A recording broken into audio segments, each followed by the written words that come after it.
avocat yow nga am ay vertu taxaw ni surfacturation du délit.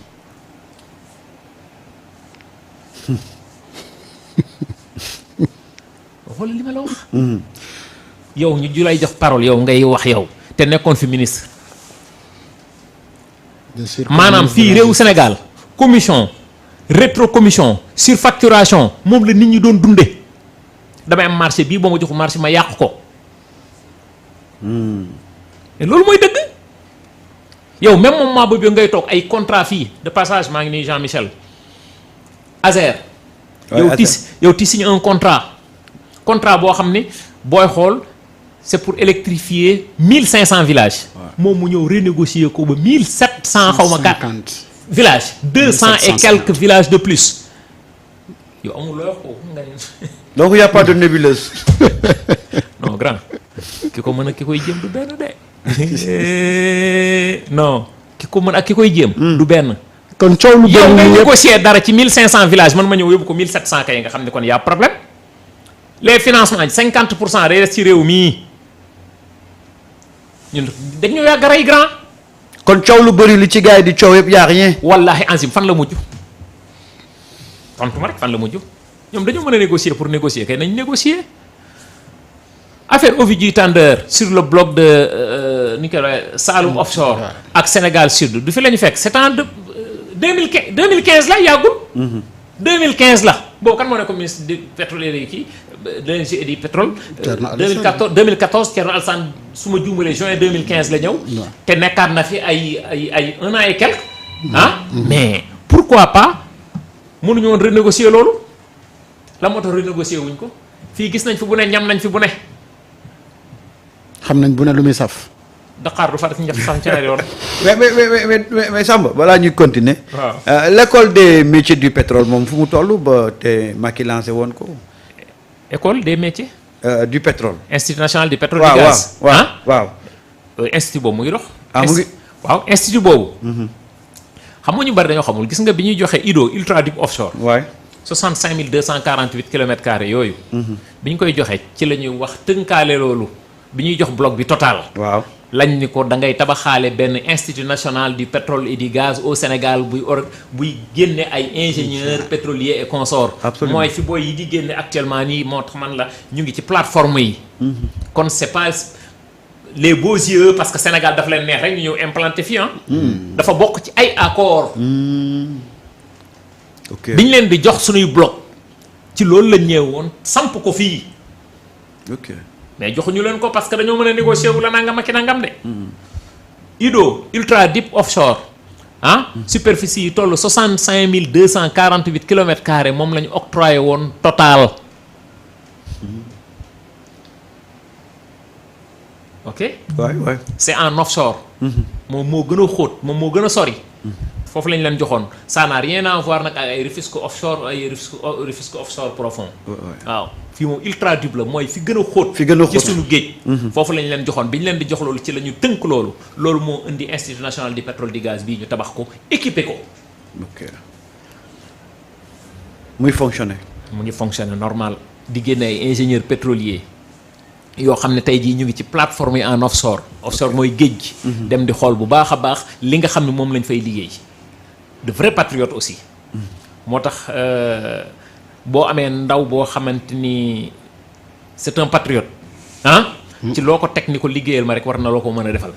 moo tax ñu gëm ni ñun ci lu mënti am contact bu mënti am contentieux bu mënti am tant que ñu ngi am ay patriotes ci secteur bu nekk rek on peut s'en sortir parce que nous sommes des afro-souverainistes. mais à l'état actuel nous incarnons cette chose-là Ouais. nous sommes des afro-souverainistes. L'Afrique mais d'abord le Sénégal. moo tax ñuy exercer la plénitude de ce patriotisme-là de la tête jusqu'au bout de nos ongles tant que ñu ngi taxaw foofu ci sookul boobu am des responsables am ay kilifa yoo xamante ne tey jii ñu mel ni le premier président de la République et le premier ministre tant que ñu ngi leen di am à la tête de ce pays nga xamante ni kenn ki il détermine la politique de la nation kenn ki di exécuter la politique du chef de l'État. On peut arriver à bout man loolu laa gëm. c'était juste un problème d'homme. une volonté Kese. une volonté politique. Une volonté politique, mais cette volonté politique ci lu mu frankulaayu le courage politique. Grand amal xam-xam bu la neex Ouais. jaaral fu la neex mais soo amul courage politique doo dem. Doo dem. fii nag booy wax xam lan lañ lay wax. commis d'état homme d'état homme d'état boo xam ne 60 ans après tu es parmi les 25 les plus pauvres les plus endettés les plus corrompus on n'a pas besoin de cette expérience. Homme d'état de moo rey Sénégal. non dañ ko soxlawul sax nag dañ ko soxlawul moi je préfère être un vrai patriote au vrai sens du terme. alors Samba sénégalais yu bëri dañuy dégg suñu digg ak Sénégal ak gaz bi ak pétrole bi ak Mauritanie mais li nekk dëgg ci contrat yi gars yi xamuñu ko est-ce que mën nga ñu expliquer lan moo nekk dëgg ci contrat yi nga xamante ni moom la Sénégal seq ak Mauritanie. Top. Ouais. Nous avons signé un modèle de contrat de partage de production d'hydrocarbures. Le modèle de contrat qu'on a signé mooy contrat bay seddoo. Dégg nga ma. bu ñu bayee ba tool pare bi ba mu ngi wàcc nii tool bi mu ngi nii. yaa indi sa fas. yaa indi sa machine. yaa indi sa gerte. yaa indi sa poudre. yaa indi say surga lépp yow yaa ko ñëw indi man la d'accord amul problème. man maa moom tool bi. man tool rek laa moom. ah. léegi contrat de partage de production mooy bay séddoo. léegi yow bu fekkee ni yow ji nañ ba pare ba def lépp yow yaay wax li ngeen di waxtaan ca njëlbeen ga maanaam en amont yaa wax ni poudre bi nangam bi laa ko jënde gerte gi nii laa ko jënde machine bi fas wi lii laa la koy facturer par bis wala nangam ak nangam loolu yëpp mooy coût de production bi le cost oil mu des nag le profit oil maanaam il faut nit bi jël li mu ci def ba pare. ngeen doog a séddoo waaw loolu mooy production bi nga xam da ngeen ko war a séddoo léegi li ngeen war a séddoo encore Petrosen lépp la yow Petrosen maanaam sur pétrole bi di gaz bi Petrosen Macky Sall ak nguuram dafa jël Petrosen dem lebaat ci ñoom xaalis ni leen léegi tamit lii ma lebaat ci yéen bu ñuy excès ci war a exploiter suñu pétrole ak suñu gaz mën ngeen ko tirer. kon daal di nga bu ñu exploité di ñam dara. waaw voilà merci beaucoup léegi nag exploitation boobu xam nga ñi def loolu. waaw. contrat de partage de production bay seddoo ñëpp nangu nañ ni bay seddoo donc ñoom dañuy tirer li nga xamante ni moom lañ investir. ok mais leb naa la ba tey leb bi ma la leb dama ne la après tam dama koy tirer ci production bi xam loolu tam dañ ko war a génne. ñoom ñu yor làmmiñ seen làmmiñ yi di wër di wax nii naan pétrole baa ngi fi gaz baa ngi fi. dañoo war a waxaale lépp boobu nga xamante seen njiitu réew Macky Sall ba woon. c'est-à-dire da koo leb. dañoo bëgg a wax ne lii ci Sénégal waroon am ni sax Macky Sall lekk na ko ba dem. non leb na ci loolu laa la bëgg a wax kon ñun mu tuuti mu bari liñ ci am ñun de passage maa ngi nuyu Habib Diop directeur général de SAR. mu tuuti mu bari liñ ci dese ñun.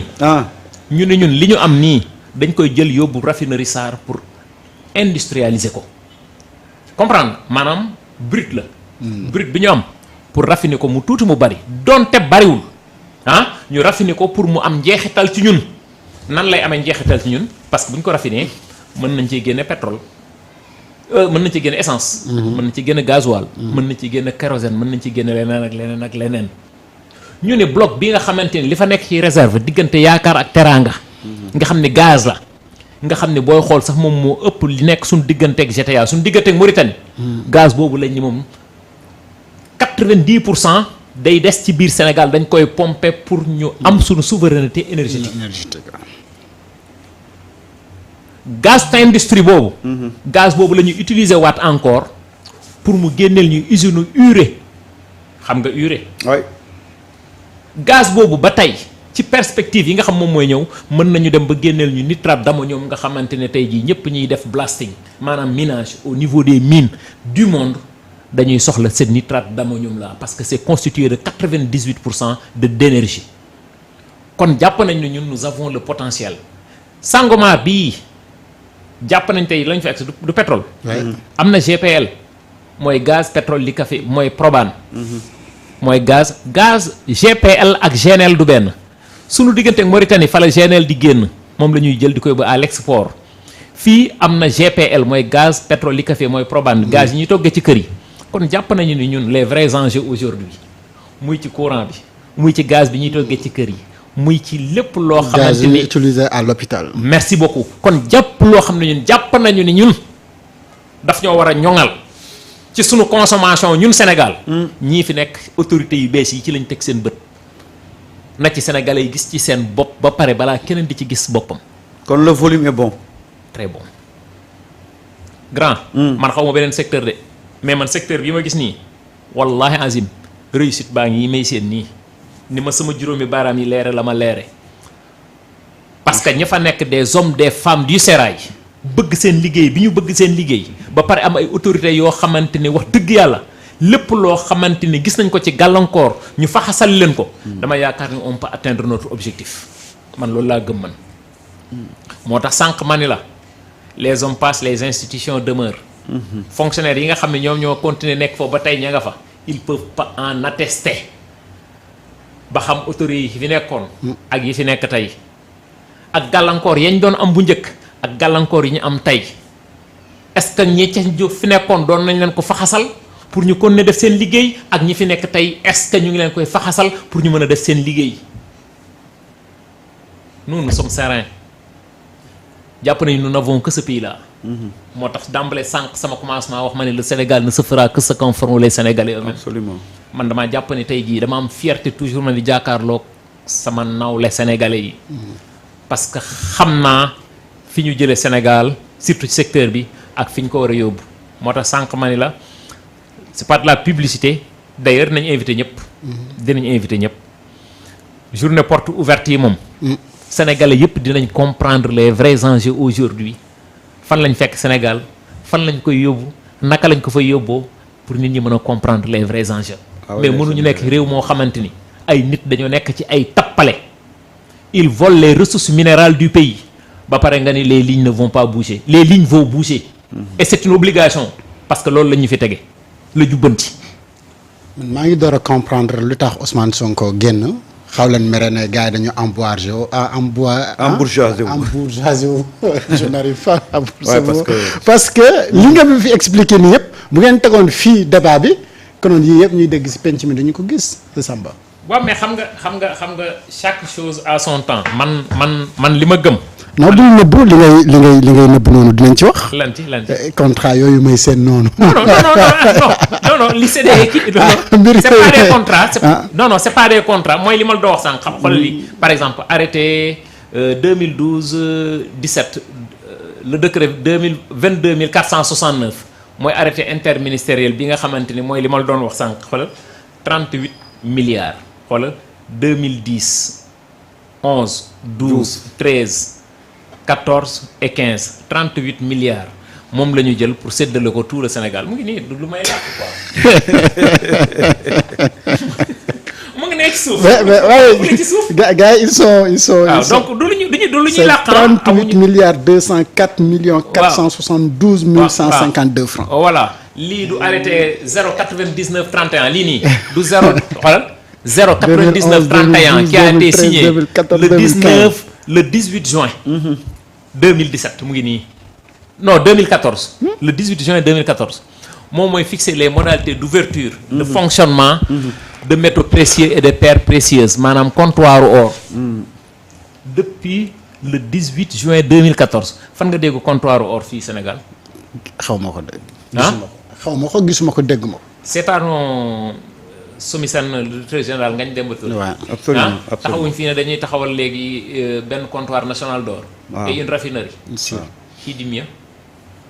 et il y avait même à l'époque le Sénégal peut être un pays aurifère te ñun duñu am comptoir. non xel war naa mën a nangu loolu.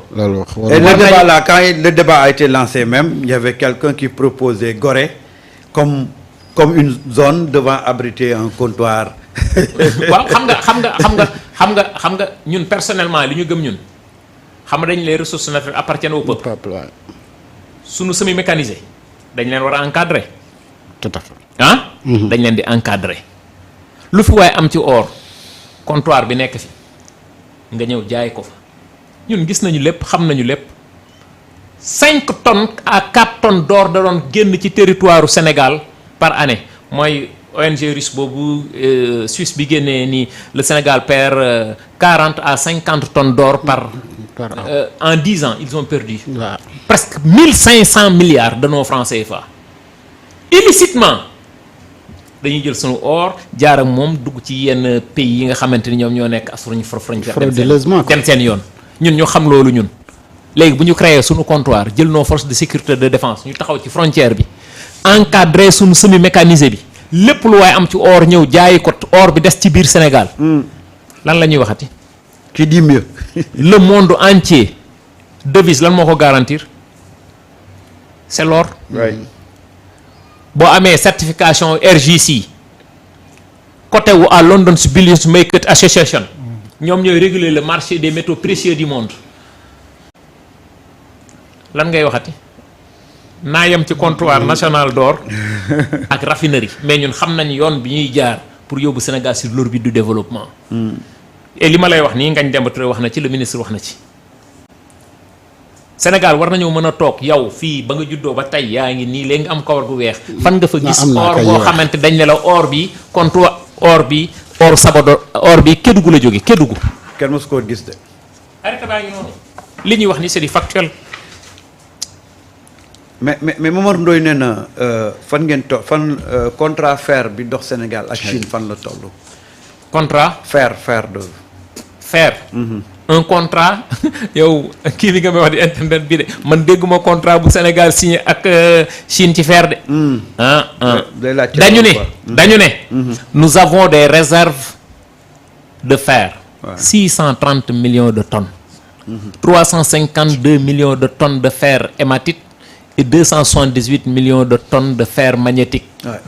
mu nga tëdd ci Falémé bi Dina la. mu nekk 630 millions de tonnes de fer sur place mais ce fer là mënoo koy exploiter parce que amagoo souveraineté énergétique pour nga transformer fer pour nga mën a def métallurgie def sidérurgie il te faut une souveraineté énergétique et on n'a pas encore cette souveraineté énergétique mais aujourd'hui nous sommes en train de mettre en place les voies et moyens mooy li ma la wax sànq Absolument. pour atteindre cette souveraineté énergétique cette souveraineté énergétique là lenn la mooy li nga am ci potentiel gaz jël ko nga pomper ko sur les centrales hybrides